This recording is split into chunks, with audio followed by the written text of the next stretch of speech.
Hi, CEO. How are you? I'm doing very well. How are you doing, Celeste? I'm good. So we'd like to welcome you to our Creative Arts Retreats video. This video is for information purposes. It's to answer some questions about the workshop. The workshop will be held in Ireland this year. We've been doing workshops for quite a while now, 5 years. Started out with me taking friends back and forth to Ireland. And my first trip to Ireland was a creative arts retreat. And I felt like we wanted to continue those. So we're doing that. This year we'll be adding a photography workshop. And I'd like to introduce you to our photography facilitator, Xiomaro. Xiomaro, want to talk about the photography workshop? Yeah, let me introduce myself so people have a better idea of who I am. And thank you all for tuning in and checking this out. If you have any questions at any time, you're always welcome to email us. But by way of introduction, I've been photographing professionally since 2011. And what happened was I began with the National Park Service. So you might be familiar with the work of Ansel Adams, for instance, a big national park photographer. So I do the same sort of thing, except in my own way. And I photograph a lot of iconic sites like George Washington's headquarters, different like a studio from a famous painter, for instance, different at-risk environments such as the Everglades or Big Cypress. And I've been exhibiting these around the world and across the United States. I think I've been in 6 countries so far. PBS has covered my work, the New York Times. I'm frequently on network TV like CBS, ABC, news programs like that to talk about this work. So I'm very passionate and driven about this. In fact, I've already published a book on my national park photography, and I'm currently working on 2 more books. And this is another aspect of my photography known as street photography, so which is very, very different. This is literally going out into the streets of New York City or in other cities around the world and just photographing everyday life through these candid shots. So it's a very different set of skills for that. But this is what I've been doing. And with the Park Service, what happened was some years ago, they invited me to teach workshops at the parks. And these range from between 2 to 4 hours. So they're relatively short. But we open it up to the public. We encourage complete beginners to come to this as well. So we welcome smartphones. Nobody had to come with a big fancy camera. And the idea behind it was to teach people how to see like an artist. Because really, when you get down to it, the most important piece of equipment is really not the camera. It's really something that we already have with us, and it's free of charge. And that's our brains. And I guess our eyes too. So what I do with these workshops with the Park Service is I would do some in-class instruction showing 5 basic principles drawn from the history of visual art. Most of that history, of course, is all all paintings, sculpture, graphics, things of that nature. But these are time-proven examples. I'll show different paintings through a PowerPoint presentation. And then afterwards, we go out into the field, into the park, and then we'll actually put into practice what we learned. So based on that, we got a lot of positive feedback. A lot of my workshops had waiting lists. So that's how popular they were. So what I decided to do was, through Celeste, was to take the same idea, but do something in Ireland, which is unbelievably beautiful by way of architecture and the people and the food and the cities and the towns. But then we have a longer period of time over several days to go deeper into these principles. Because many times people would leave my national park workshops literally overwhelmed in a good way, because there was just so much information. But now we can proceed on a much more leisurely pace. And also it gives me the opportunity to adjust the presentation to suit what people's needs are. So if you come to the workshop or to the retreat, and you're an experienced photographer, and you come with a DSLR camera, that's great. I can address things that you may want to do to improve your photography with that type of a camera. If you're coming with a point and shoot, if you're coming with an old-fashioned film camera, if you're coming with a smartphone, as many people will be, I can tailor the presentation to suit wherever you are. So this is open to beginners, mid-level experienced people, and professionals. So, and of course, the subject matter we have is going to be fantastic. You know, I was there last year, and I couldn't believe the castles that I saw. I mean, look, the National Park Service in America has some pretty amazing things to see. Lots of great history. But when you go to Ireland, you're talking about something that's over 1,000 years old in some cases. I mean, it's really quite remarkable. And everything just looks different. The light is different. The landscape is different. If that doesn't inspire you to get better pictures, then I don't know what will. But between that and the tips and tricks and techniques that I will show you, both technically and visually, you're bound to come back with some amazing photos. And I can go on and on and on because I'm very excited about this, in case you can't tell. So I'm going to pause for a second. I'm going to throw it back to Celeste, and we'll continue on.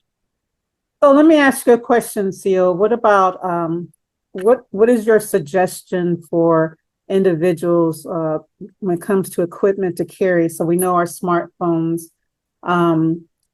What would you suggest? This is a beginning. We have 10 days there. We will be doing some day trips, but we will be doing a few off the beaten path places as well. In terms of, because you've already been there, in terms of carrying stuff, okay, what would you say is the best way to go? So some people might bring all their equipment. Some people might not bring all their equipment. That's right. Well, that's a very good question. There's an old saying in photography that the best camera is the one that you have with you. And I have to admit, you know, I have a really good camera. It cost me a lot of money, but it is big, it is bulky, it is heavy. And it's not that it's, you know, that I'm so weak, but if you're walking around with that all day, it can be tiring. So there've been many occasions when I didn't take the camera with me because it was too much to bring, you know, along with tripods and lenses and bags and all the other paraphernalia that goes with it. Something came up that I said, oh my, I need to photograph that. And thankfully I had my smartphone with me. And even though it's a smartphone, smartphones are pretty powerful today. In fact, I could tell you, I can prove this. I have had many exhibits in the US and around the world based on smartphone pictures that I've taken, and not even current smartphone. I have iPhone 7, going back to iPhone 7. Some of those photographs are still on exhibit in different galleries. So the quality is very good. So what I would say to you or to folks out there is you want to go where you feel encouraged to take pictures. And so if you feel like bringing a lot of equipment is going to, you know, hobble you and be an obstacle, then I would just go with my smartphone. Now, if you're a professional photographer and you have lots of equipment and you're comfortable and you're accustomed to dragging that around with you in a backpack, then I would say bring that. But I think many people nowadays, again, are probably new to photography. They already have a phone with them. So that's a very lightweight item to bring. What I would say maybe is good to bring in addition to a smartphone is in fact, let me see if I have one here. Hang on. Okay. I would bring one of these things, you know, a USB charger, okay, along with a cable, of course. Right. And maybe have a couple of these with you. So this way, one can be charging in your hotel room and one's with you, so you never run out of power. But if you're actively photographing, your power is going to, you know, it's going to go down on your phone. Right. And you don't want to lose power just when you see a beautiful shot. Very true. So these are really handy to bring. I would bring a couple of these. I bring several usually. Other than that, I really don't think there's much else that you would need because, again, the whole idea about this workshop is not so much the technical parts of the camera, because they're always going to change, right? I mean, as soon as you upgrade your phone or even upgrade to a different camera, the knobs are different, the location of things are different, the menus differ, new features are introduced. And then in some ways, it's almost like starting all over again. You got to start learning this stuff. Right. So the idea is that without a lot of thinking as far as what to do with your phone or your camera, you know how to look and you know how to see and you know how to compose an image and you're aware of things like color, for instance, or light. And that's really what it comes down to. You could have a technically advanced camera or picture, but have a really boring photo to look at. Right. So it's more important to have an interesting photo and not worry so much about the technology behind it. I mean, if you think about it, some of the most famous photos in our museums today were taken over 100 years ago when they didn't have the fancy technology we have. So I would just keep it light and easy. We want to learn, but we also want to have a lot of fun. What was your favorite place you visited when you went to Ireland? There are so many. There really are. Right. But I have to say, and I'm really happy that you've planned it this way, Mm-hmm. I really like Tullamore. You know, I like Tullamore because it's pretty much in the center of Ireland. So it's very easy to get to all points within the country. It's a very charming, beautiful town as well. It's a small town, and yet it's got a sense of modernity to it. You know, there's lots of places for shopping and for eating and food. It's got a vibrant, town life. Lots of people, lots of things going on, which I really liked. And there's an incredible castle there, Tullamore. Was it Charleville?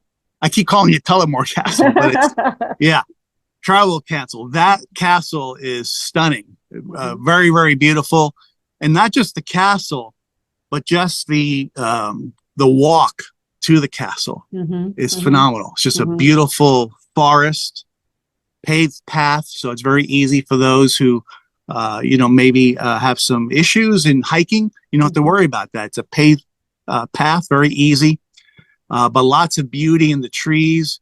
What I found stunning were these purple blankets is it bluebell? Is that what they're called? These beautiful purple flowers that just blanket the ground cover. And it just made for fantastic photography. I mean, I just wandered off and I literally laid on the ground so I can get these shots, So, I think Tullamore is a really fascinating place. Athlone, I liked a lot also, different kind of town, different feel, but very colorful architecture there. Right. So it's very photogenic. Dublin was pretty cool too. I'm a New Yorker, so I like cities. And Dublin, I mean, I had an assistant with me and she grew up in New York. And she actually liked Dublin more than New York. So she was raring to move there. So Dublin is, again, a very vibrant city, lots of architecture, lots of places to eat if you're a foodie.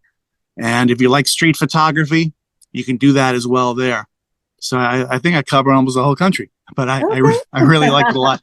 But again, Tullamore is fantastic. It's just a nice central location. The hotel there is very beautiful, first class. So I think you'll be very comfortable there. People are very friendly. I went to a coffee shop there in Tullamore, and I just sat down. And I do attract attention a little bit, but people just started talking to me, and it was just so easy. And I came away with some friends as well. So great. And every time I go, that's what happens to me. Now in the beginning, I chose Tullamore to be our base city because it's just the perfect place to be. Not too big, small.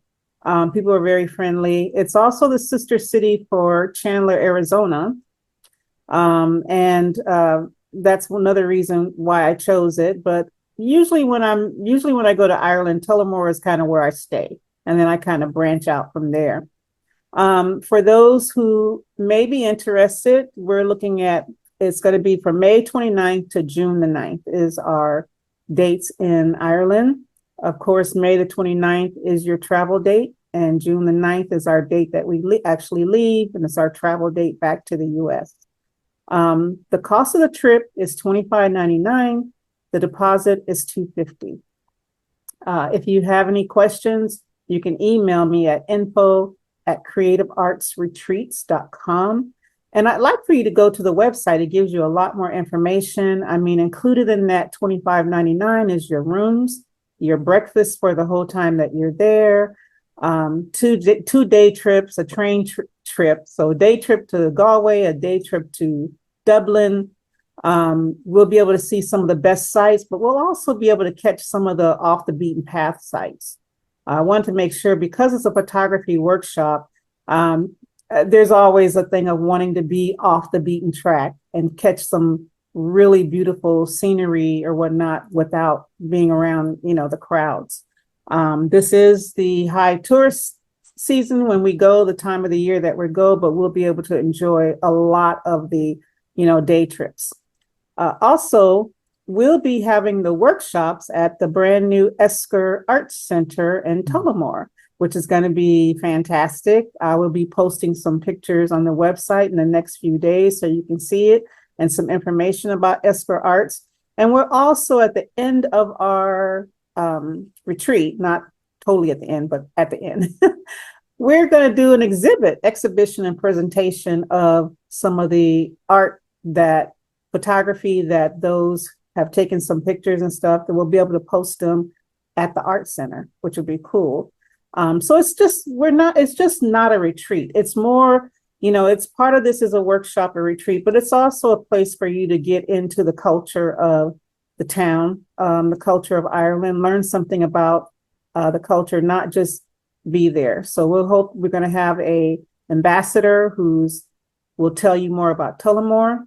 They'll tell you more about Charleville Castle. So reason why I love Charleville Castle is I was part of a group that would go every year and help do the restoration. So, I mean, not pretty restoration, like hard work restoration. It's boots and everything. So when I was there last year, they're like, next time, bring your boots and your work clothes, but it has a wonderful story, and it still has some great places to take pictures that are part of that story. So that's one of the things I guarantee when you go, you're going to fall in love with it.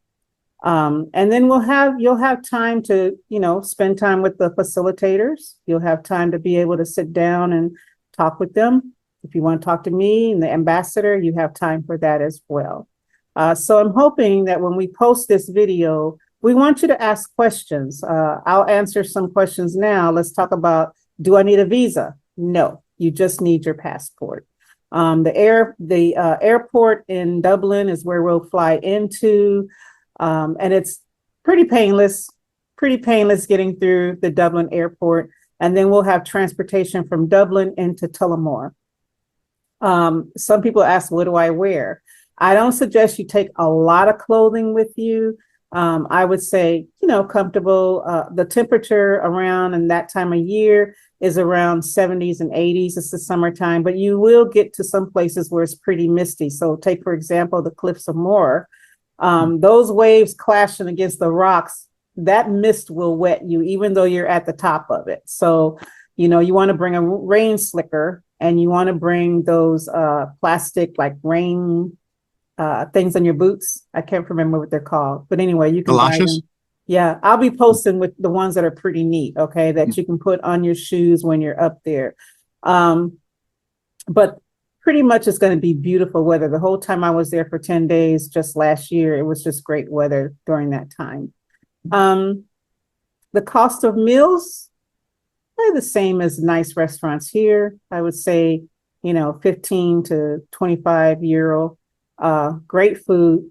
Your breakfasts are going to be huge. I'll let you know that. I mean, it's a lot of food that they cook. We were there, the first time we were there, we were like, okay, can we just not eat so much food? That's how much food they give you. And then we're planning some fun things for us to do as a group as well. So please go to the website. And if you have questions for us, ask us. We're going to post these on our social media pages. You can ask right on the social media pages. We'll answer your question. I can't think of anything else. CEO, is there anything else that you want to talk about? There is, but then we'd be here about 2 or 3 hours. Okay. You really want to go to Ireland. There's a lot to do there. I would say for those of you who want to be more familiar with my work and my style, you can visit my website also. It's www.xiomaro.com. Xiomaro is Xiomaro. If you go there, it's pretty much the same information as you'll see on the Creative Arts Retreat website. But I do have a gallery with a bunch of pictures that I took when I was there, I don't know, 7 months ago in Ireland. So that'll give you an idea of what there is to see. And believe me, those photos are just scratching the surface, but hopefully it'll inspire you and get you thinking about planning to put your deposit down for this retreat. And ask us any question. We're okay with that. Ask us any question. We'll answer that question.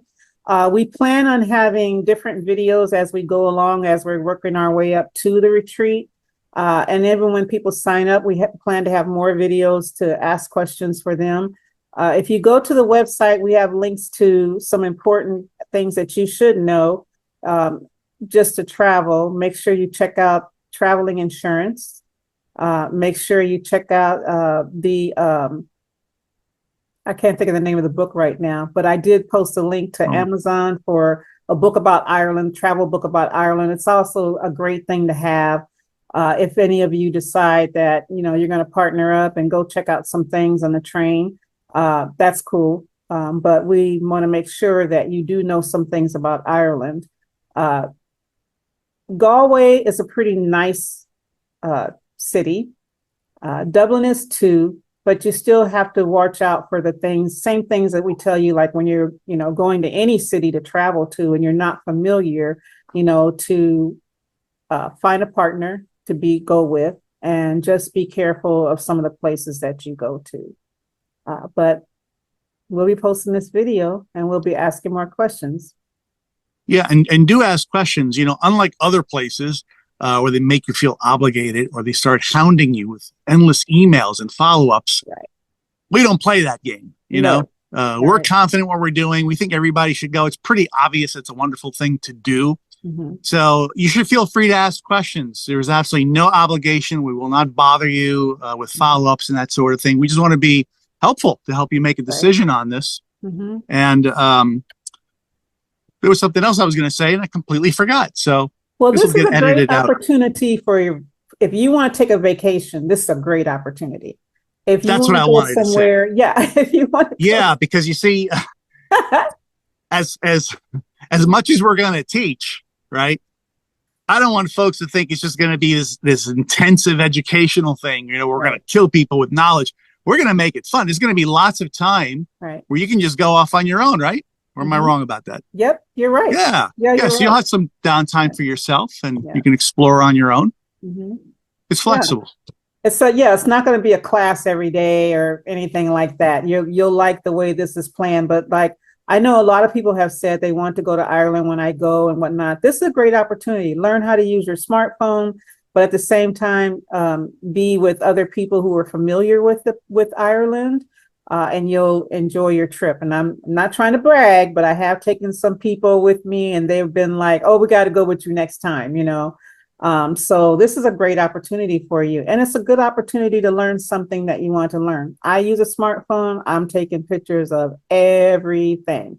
And I just be shooting questions to the group that I'm in with SEAL. And I'm like, oh, how do you do this? Mm-hmm. So I'm learning how to do some more fantastic, you know, pictures, and it's exciting, you know. So definitely you want to come and have some fun with us. And Celeste is not bragging, because I'll tell you something, you know, she didn't go with me when I was there in Ireland, but just from talking to her and emailing her and asking her questions, getting some direction, there's no question that her experience there made my experience there a lot more productive and a lot easier, because I'd never been there before. And so I wasn't sure about certain things, especially about transportation and just little things, you know, that you can't always find an answer for online. Mm-hmm. So she was very helpful with that. And as far as photography goes, look, if you go to Ireland on your own, you know, you're going to take pictures anyway with your smartphone, right? Mm-hmm. So this is the same thing, except you're going with a group. So it's a lot more, you know, it's a lot more secure. You know, you're with a group of people, can answer your questions and help you out. You have a partner to go with, and you'll come away with better photos than if you go on your own, because that's what this thing is going to be focused on. Mm-hmm. So I want to say again, the deposit is $250. And I want to say that this is really a limited seats. There's not that many that we're going to be open for. So, you know, if you really want to go, and you want a friend want to go, you definitely need to sign up, because once we fill up all the seats, we will not be opening it up to anyone else, you would be waiting essentially for next year. That's a very good point. I'm glad you brought that up because one of the key things is I want to make sure that I have time to get to know folks and to spend a little bit of time with them. I want to be able to, move from person to person when we're out in the field, take a look at their pictures, answer their questions one-on-one, give them some personal direction. Maybe there's something that they want to know more about, but maybe they feel funny about asking about it in a class situation. So they'd rather just talk to me privately. So I want to be able to do that. So we intentionally are trying to keep the group limited to facilitate that. If we have hordes of people coming, it's just going to be unwieldy. We don't want people to feel like they're anonymous. So we really want to come away at the conclusion of the retreat feeling like we've made some friends and people have really learned something. Okay. Well, that's all I have to say. And as I said, we'll be sharing more as we go along. Thank you, Xiomaro, for being on today and giving some information about the photography workshop. But as I said, we'll be posting it on all our social media. We'll give you links. And if you have questions, we're open for the questions as well. Okay. All right. Thank you, Celeste. Thanks, Seal. Appreciate And thank you that. all for watching.